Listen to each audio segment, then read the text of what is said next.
माघ मास की कथा सुनने से घर में सुख शांति आती है और समृद्धि प्राप्त होती है। माघ मास की कथा अध्याय 25वां।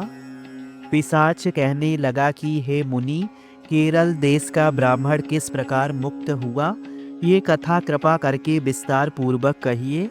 देवभूति कहने लगा, केरल देश में वासु नाम का एक वेद पारंगत ब्राह्मण था। उसके बंधुओं ने उसकी भूमि छीन ली, जिससे वह निर्धन और दुखी होकर अपनी जन्मभूमि त्याग कर देश विदेश में घूमता किसी व्याधि से ग्रस्त होकर मृत्यु को प्राप्त हुआ। उसका कोई बांधव न होने के कारण उसकी औद वैदिक क्रिया नहीं हुई और न ही उसकी दाह क्रिया हुई। इस प्रकार क्रिया के लोप से निर्जन वन में प्रेत होकर चिरकाल तक फिरता रहा।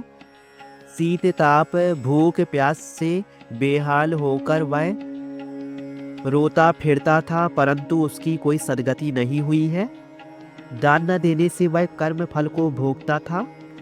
जो लोग अग्नि में आहुति नहीं देते हैं, भगवान का पूजन नहीं करते हैं, आत्म विद्या का अभ्यास नहीं करते हैं, अच्छे तीर्थों से विमुख रहते हैं, जो लोग दुखी लोगों को स्वर्ण वस्त्र तांबुल रत्न फल तथा जल नहीं देते तथा छल कपट से जीविका प्राप्त करने वाले, दूसरों तथा स्त्रियों का धन हरने वाले, पाखंडी कुटिल चोर बाल वृद्ध तथा आतुर और स्त्रियों पर निर्दयता करने वाले, प्राणियों की हिंसा करने वाले, गुरु की निंदा करने वाले, ये सभी प्रेत पिशाच राक्षस तथा बुरी योनियों में जन्म लेते हैं।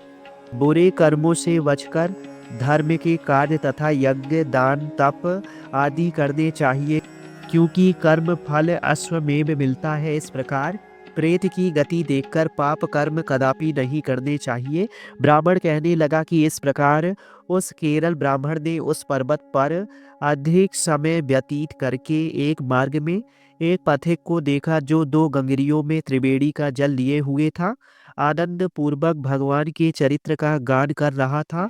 प्रेत ने उसका मार्ग रोककर कहा, तुम डरो मत, इस गगरी का जल मुझको पिलाओ, नहीं तो मैं तुम्हारे प्राण ले लूंगा।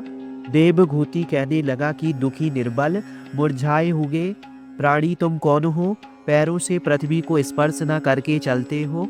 लोमस जी बोले, प्रेत ये वचन सुनकर कहने लगा कि मेरे ऐसा होने का कारण सुनो। मैंने कभी ब्राह्मण को दान नहीं दिया, अत्यंत लोभी क्रियाशील, दूसरे के अन्न से पलने वाला था। मैंने कभी किसी को भिक्षा नहीं दी है और ना ही दूसरे के दुख से दुखी हुआ।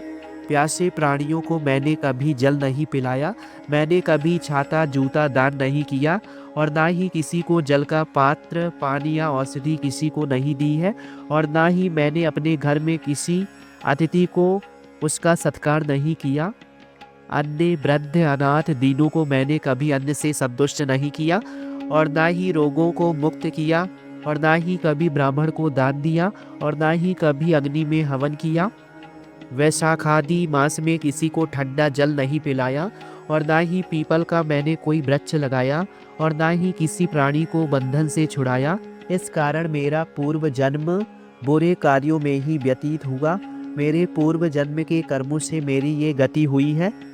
इस वन में भेड़ियों से बचा हुआ मांस तथा जंतुओं के खाने से गिरे हुए फल, वृक्षों पर लगे हुए सुंदर फल तथा झरने का सुंदर जल सभी मिलते हैं, परंतु देव इच्छा से मैं कुछ नहीं खा सकता। सर्प की तरह केवल पवन में भक्षण करके जीवन व्यतीत करता हूँ। बल बुद्धि मंत्र पुरुषार्थ से लाभ हानि सुख दुख विवाह मृत्यु जीवन भोग रोग वियोग में केवल भाग्य ही कारण होता है। कुरूप मूर्ख कुकर्मी निंदित तथा पराक्रम से हीन मनुष्य भी भाग्य से ही राज्य भोगते हैं।